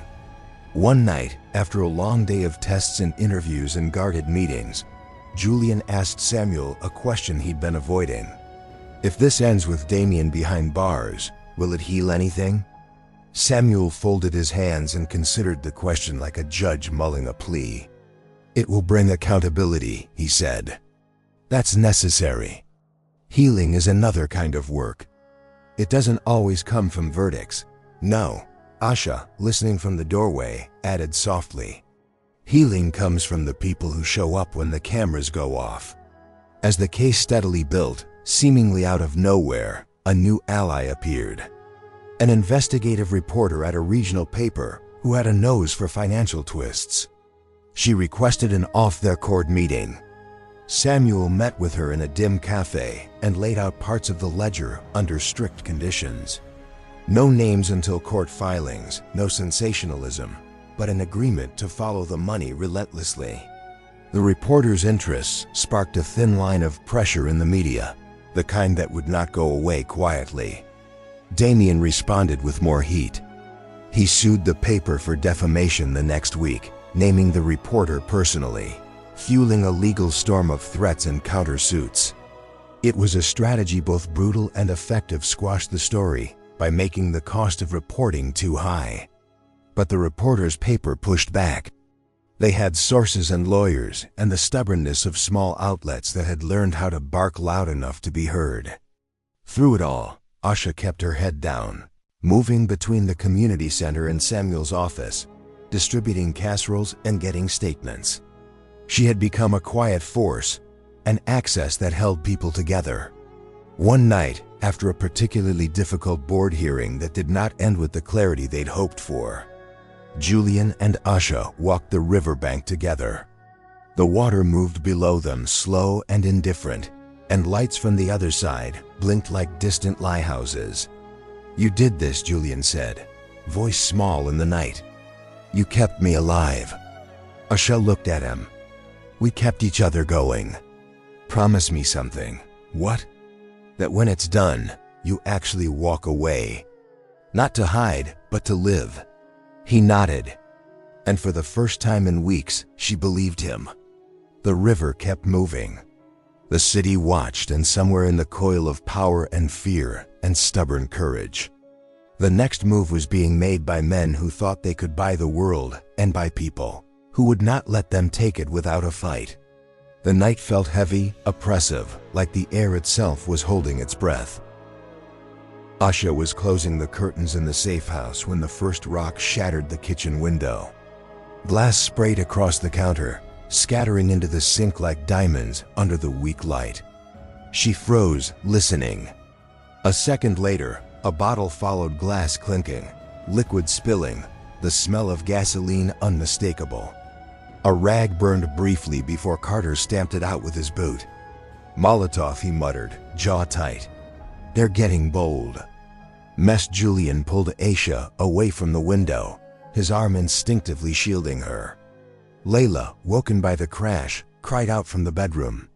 Asha bolted toward her daughter, scooping her up, whispering reassurances. She barely believed herself. Outside, tires squealed. The attackers didn't linger. They wanted to send a message. Not finished the job yet, Carter checked the yard, gun raised, but the night had swallowed the culprits whole. Only the faint echo of laughter lingered, drifting on the humid breeze. "We can't stay here," Carter said. "They'll be back, and next time they won't just be sending warnings." Julian's face was pale with fury. "Damien has declared war." Samuel arrived an hour later, summoned from bed, his tie crooked and his hair uncombed. He stepped through the wreckage, surveying the broken glass. The scorch marks on the counter, the terrified child clinging to Asha's shoulder, his expression hardened. "This changes everything," he said. "We can't play by quiet rules anymore. The board can't ignore this level of intimidation. It's criminal." Asha's voice was low, shaking with contained rage. "They sent fire into a house with a child inside. That's not intimidation. That's attempted murder." Samuel nodded. "And we'll use it as such. Tomorrow, we go to the Lila Monroe. We hand over the recording, the financials, and this attack. We force them to open a case before Damien has time to spin another lie." "No." Julian's eyes narrowed. "If we go public, Damien will double his attacks. He'll send more than bottles. Then we prepare," Samuel said firmly. "And we keep Layla out of sight." By morning, the neighborhood had rallied. Word spread faster than any newspaper could carry. Neighbors arrived with plywood to cover the broken windows, casseroles to restock the fridge. Even a small teddy bear for Layla from Mrs. Baptist. Men who hadn't spoken to Julian before shook his hand now, silent promises in their grip. "You've got people here who will stand watch," one man said, setting a folding chair on the porch. "He thinks money buys fear. Let's show him community doesn't sell." Asha watched from the doorway, tears stinging her eyes. For the first time, she realized Damien hadn't just picked a fight with his brother. He had picked a fight with an entire neighborhood. Julian stood straighter, his bruises forgotten. "This is bigger than coal industries now," he murmured. "This is about showing him he can't burn people into silence." Later that day, Samuel led them into the Lila Monroe's office. The district attorney, a black woman in her 50s with sharp eyes and a reputation for being unbought, listened carefully as Samuel laid out the evidence. Darren's recorded confession, Marco's testimony, and now the attack on the safe house. When she finally spoke, her voice was crisp. "This is enough to open a grand jury investigation. Damien Cole won't walk away from this untouched. But you need to understand the moment we file, you're no longer just playing defense. You're in the spotlight. He'll fight like an animal." Julian nodded. "I've been fighting shadows my whole life. I'd rather face him in the open." Asha, holding Layla's hand, leaned forward. "Just make sure he can't hurt anyone else in the process." The Layla Monroe met her gaze and nodded. "We'll do our part, but you need to be ready for his." That evening, back at Samuel's office, the group gathered around a table strewn with papers, recordings, and takeout boxes. The atmosphere was tense, electric, like a storm waiting to break. Carter paced near the window. "If Damien has half the men I think he does, he'll try to take out Marco before the grand jury meets. We need to move him again, and soon." Asha looked at Julian. "And what about you? If Damien thinks he's cornered, he'll try again. Not with poison or a boat this time. With something louder." Julian's jaw set. "Then let him come. I'm not the man he pushed into that river. I've got more to fight for now." He glanced at Asha, then at Layla playing quietly with her new teddy bear in the corner. Samuel's phone buzzed. He glanced at it, frowned, then looked up. That was the reporter. "She says, Damien has already filed an injunction, claiming harassment and leal. He's moving faster than I thought." Asha clenched her fists. "Then we move faster still." Across town, Damien sat in his penthouse, the city glittering behind him like a kingdom under siege. Darren stood at his side, nursing a drink. "They've gone to the Lila Monroe," Damien said, voice taut with fury. "The papers are circling. The board is stalling. My empire is slipping through my fingers because my brother doesn't know how to stay dead." Darren smirked. "Then we make sure he learns." Damien turned, his eyes dark. "No more warnings. No more games. If they want fire," he poured his scotch slowly, the ice clinking like chains. "We give them a blaze they'll never forget. The city felt fragile that week, like an old window pane tapped once too often. Every street corner seemed to hold a rumor. Every face looked like it might be a messenger. Julian moved through his days with a quiet, careful intensity: meetings with Samuel, short phone calls with Delilah Monroe, reconnaissance with Carter. He slept little.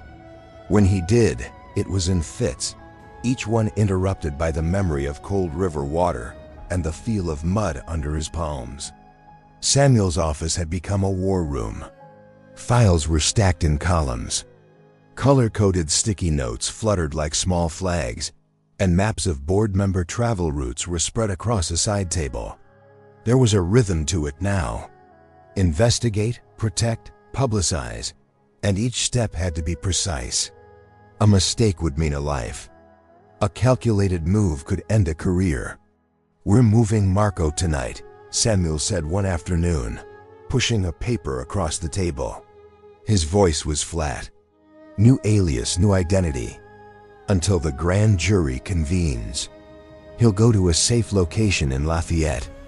Carter will escort him." Carter looked up from his coffee, his expression unreadable. "I'll take him. We'll use the back roads. No stops, no cell phones in the car." Asha's fingers found the edge of the table and tightened. "And Layla's still with Tasha. Samuel said she stay there until we're through the immediate storm. No school for a week. No public outings. Ashana did good." The plan was meticulous. Carter practiced routes at different hours. Samuel secured motel rooms under fictitious names. Julian prepared contingency funds and hush accounts, legal escrow that could pay for quiet relocations, bribes for silence if necessary. None of them liked the idea of buying safety, but they also understood the currency of survival. That evening, Carter arrived at Marco's apartment before dusk. The accountant was pale and jittery, clutching a paper cup like a talisman. He had gone from composed to raw in a matter of days.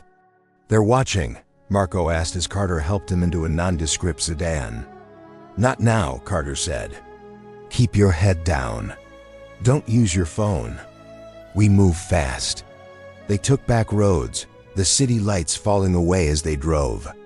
At a rest stop 30 minutes out, Carter made Marco change into a hoodie and cap, then swapped license plates. It was the kind of operatic small drama that could save a life. Back in the city, a different drama unfolded. Damien's public persona was splintering under the pressure of facts. But under that persona, the man's dark machinery whirred to life. He had, after all, built his life on the assumption that things could be bought or frightened into silence. Darren, true to form, was the muscle.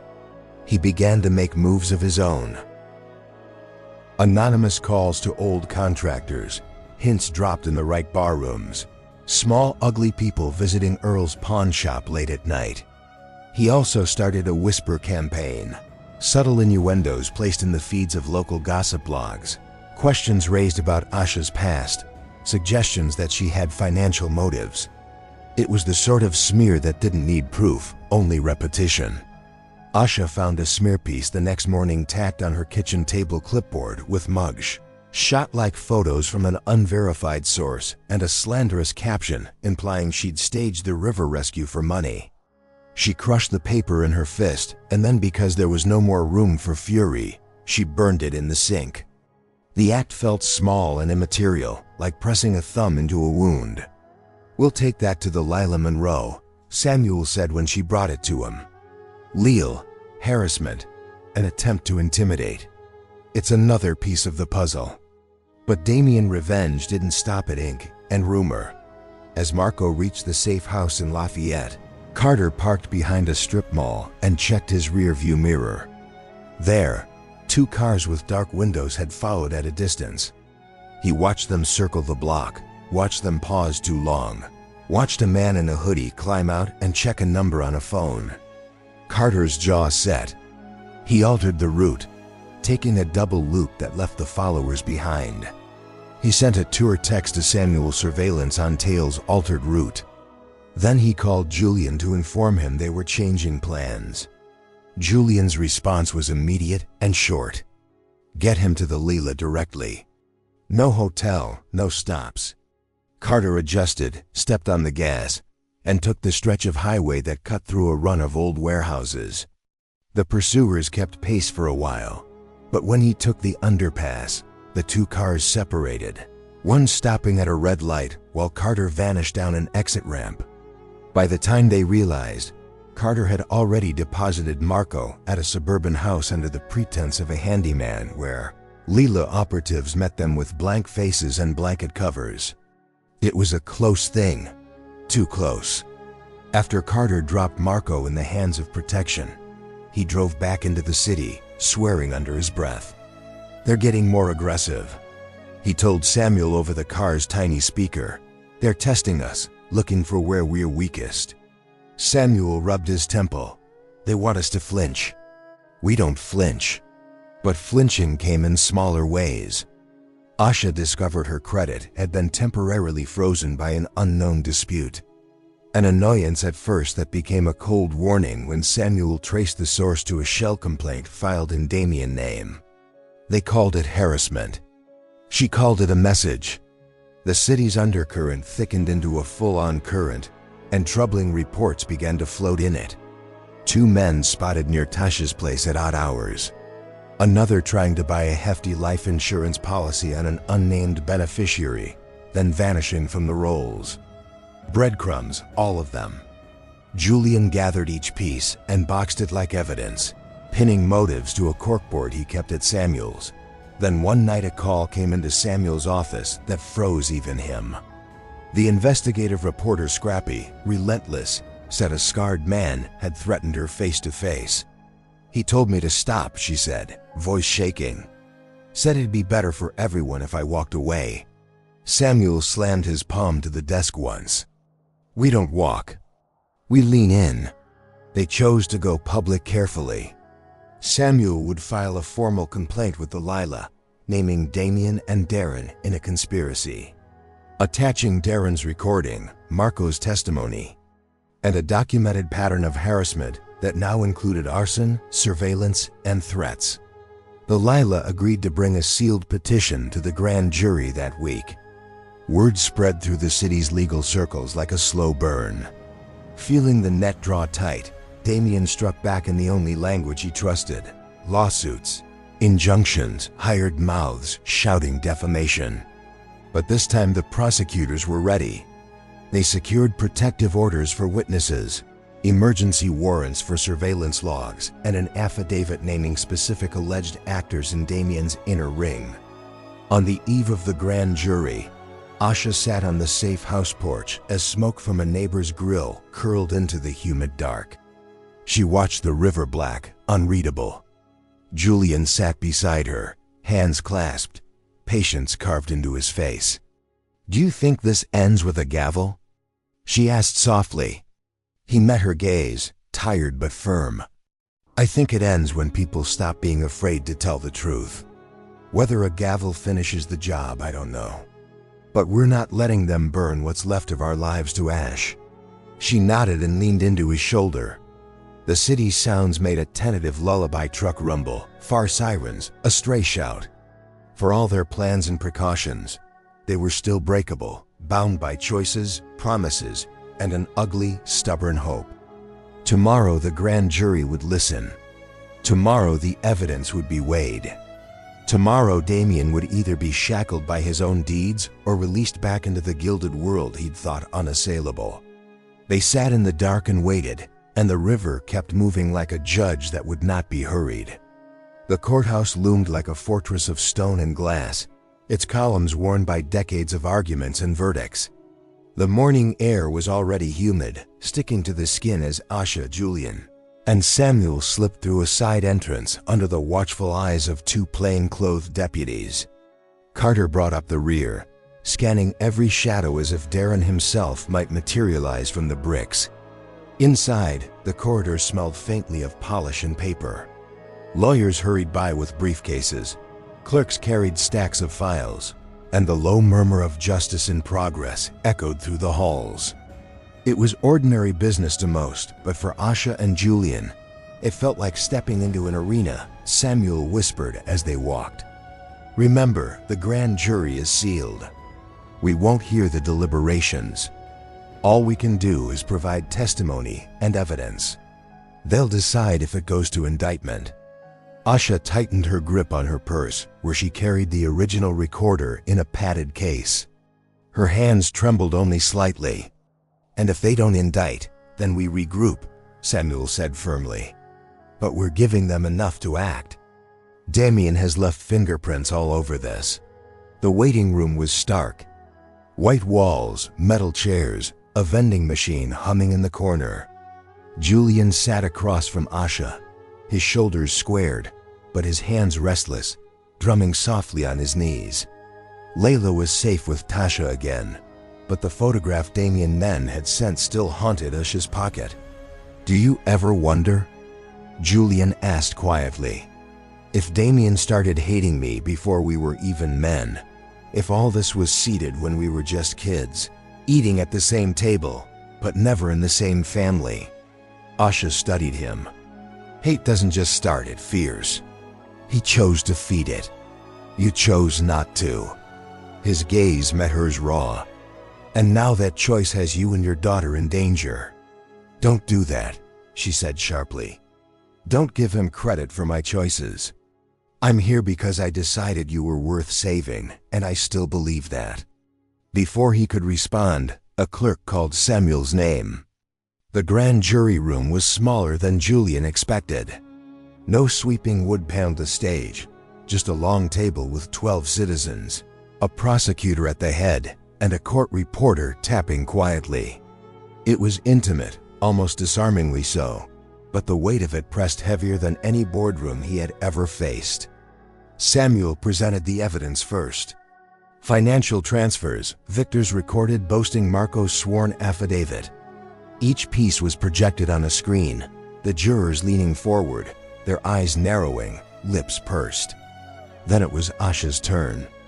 She stood, her blazer slightly oversized, but her presence unshakable. Her voice was steady as she recounted the night on the river. The drugged bourbon, the struggle on the yacht, Damien's shove, the current pulling Julian under the desperate dive she made into the storm, the blood on her temple as she dragged him ashore. I am alive, she finished, because someone once gave me a second chance. Julian gave me work when no one else would. That's why I jumped. That's why I'm here, and that's why I will not stay silent. Zir, the room was hushed when she sat down. Even the court reporter paused before resuming her rhythm. Finally, Julian testified. His words were clipped, controlled, but each syllable carried years of betrayal. He described his brother's simmering resentment, the calculated steps Damien took to isolate him, and the moment he realized his own flesh and blood wanted him erased. Not just from business, but from life itself. When the prosecutor asked what he wanted from the jury, Julian's answer was simple. Not revenge, just truth. After hours of testimony, the trio was dismissed. They would not know the decision. Today, grand juries deliberate in silence. Sometimes for days as they exited into the sunlight, a mob of reporters surged forward, microphones flashing like weapons. Mr. Cole, are you alive? Is Damien guilty? Miss Baptiste, did you fake the rescue?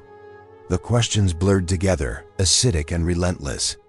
Carter shoved a path through his bulk of shield. Samuel barked. No comment as they ducked into the waiting car. Inside, Asha clutched Julian's arm, her pulse racing. He's losing control, Samuel muttered as the driver pulled away. That press swarm was too organized. Damien planted half those questions. Huh? Julian stared out the tinted window at the courthouse receding behind them. Then he knows what's coming. That night, back at the safe house, the neighborhood watch had grown into something larger. Men lingered on porches with bats and flashlights. Women brought food and casserole dishes that seemed to multiply on Asha's table. It was as if the entire block had decided Damien fire wouldn't spread without a fight. Asha tucked Layla into bed, then stepped onto the porch. Julian was already there, the glow of a street lamp painting half his face in shadow. "They might indict him," he said softly. "And if they do, it will get uglier. He'll thrash like a cornered animal." Asha folded her arms. "Let him thrash. Animals burn themselves out." Julian turned to her, a flicker of something almost like peace in his eyes. "If we come out of this alive, Asha, I want more than survival. I want to live again." She held his gaze. "Then start now." High, in the distance, thunder rolled over the river. The storm hadn't broken yet, but its shadow stretched long. The storm broke the following morning. Rain hammered the streets. Lightning split the sky. And Port Bell trembled under a sky as restless as its people. Asha woke to the sound of her phone buzzing on the nightstand. It was Samuel. "They indicted him," Samuel said without preamble. "Damien Cole has been charged with conspiracy, attempted murder, and corporate fraud. The Leela will move for arrest within the hour." Asha sat up, heart pounding. "And Darren, they'll pick him up too. He's on the indictment list." Samuel exhaled heavily, the sound of a man who had been waiting for this moment. "But be careful. Cornered men don't go quietly." The news spread like fire through the city. Reporters clogged the courthouse steps. Anchors cut into morning shows. And ordinary citizens whispered the name Cole with something between awe and vindication. But in the penthouse, Damien called home. The mood was volcanic. Darren paced the room like a caged wolf. Damien stood by the window, scotch in hand, his reflection fractured by the streaks of rain. His jaw was set, his eyes bloodshot. "They want to put me in chains." Damien hissed, "Me? After everything I've built, after everything I've given this city," Darren sneered. "We can leave. Jet's ready. Cash is in place." "No." Damien turned, slamming the glass down so hard it shattered on the floor. "Running makes me guilty. I will not be remembered as guilty. If I fall, I'll take Julian and that woman with me." Darren tilted his head. "And how exactly do you plan to manage that, with cops crawling over the city?" Damien smiled, thin and cruel. "One last strike tonight where it all began by the river." By dusk, the safe house was restless. Neighbors kept watch outside in the rain, their umbrellas like dark flowers blooming on the street. Carter CC checked the locks. Samuel reviewed the arrest warrants. Julian sat quietly, staring at the journal that had started it all. Asha joined him, setting a mug of tea in front of him. "You're too calm." "I'm waiting," Julian replied, "for him to make his move. He won't let the city write the ending. He'll want to write it himself." As if on cue, Carter's burner phone buzzed. He answered, listened, and his face darkened. "That was one of my contacts at NOPD. Damien is gone. Slipped out before the warrant dropped." Asha's stomach sank. "Where?" Carter's voice was grim. "Down by the docks, by the river." Julian stood pulling on his coat. "Then that's where we finish it." The river was swollen, angry with rain. Lightning lit the water in violent flashes at the end of a creaking dock. Damien stood waiting, Darren at his side. His suit was damp. His hair slicked back, but his arrogance was intact. "You should have stayed dead, brother." Damien called over the storm. "You should have let me carry the name. Now you'll both drown for real." Asha's hand tightened around the small flashlight. She carried her only weapon. Julian stepped forward, rain plastering his shirt to his frame. "You drowned yourself, Damien. Every lie, every theft, every shove. This is you sinking." "One." Damien's laugh was ragged, bordering on madness. "You always thought you were better. But you never understood. I was the one scraping for scraps. I earned my hunger. You just inherited." Darren drew a knife, gleaming under the lightning. "Talk's over. Carter moved fast, intercepting him. The two men clashed in a violent struggle at the edge of the dock, fists and steel flashing in the rain. Damien lunged at Julian, shoving him back toward the slick planks. For a moment, it was the yacht all over again. Two brothers locked in a deadly dance above the river's roar. But this time, Julian fought back with the raw strength of a man who had already been dragged under once. They grappled, slipping on the wet wood. Their grunts lost under thunder. Damien swung wild, desperate, his hand catching Julian's collar. "If I can't have it, neither will you," he roared. Usha acted. She darted forward, swinging the flashlight with all her strength. It cracked against Damien's temple. He staggered, his grip loosening. Julian shoved, and Damien stumbled backward, arms flailing, then plunged into the river below. For a moment, silence. Only the rain and the current. Then Damien's head broke the surface, his voice a howl. "I'll rise again." The river pulled him under, swallowing the words. He did not resurface. On the dock, Darren lay groaning, Carter pinning him with the knife skittered away. Sirens wailed in the distance, red and blue lights cutting through the storm as squad cars approached. Julian stood soaked, chest heaving, staring at the water where his brother had vanished. Usha stepped beside him, her shoulder brushing his. "It's over," she whispered. He shook his head slowly. "No, it's just beginning. But now it's our story, not his." Weeks later, the city moved on as cities always do. Headlines shifted, investors recalibrated, and Damien Cole became another cautionary tale whispered in financial circles. Darren faced trial, the evidence damning. The Leela pressed forward with fraud charges, citing the journal, the recording, and the testimony of those Damien had tried to bury.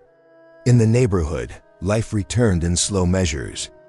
The pawn shop reopened. Mrs. Baptist's pies returned to Sunday afternoons. Usha walked Layla to school again, head held high, no shadows trailing. On a quiet evening, Julian sat on Usha's porch, watching Layla draw chalk flowers on the sidewalk. He turned to Usha, a faint smile on his face. "You saved me twice. Once from the river, once from myself." Usha's gaze softened. "We saved each other. That's how it works." The sun dipped low, painting the river in gold. For the first time in a long time, Julian felt something like peace. The storm had passed. The story was theirs. Ultimately, this story reminds us that justice isn't only delivered in courtrooms or drafted into contracts. It's carved by the courage of ordinary people who refuse silence.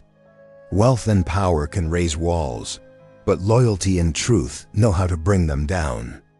Julian survived not because of his money, but because one woman chose compassion over fear. And Usha's courage underscores what we too often forget. Sometimes the strongest resistance is simply stand. Toprotect. Anddoble. Vethev edn aghed rkest. Gushwale royale. Light can rise. The end.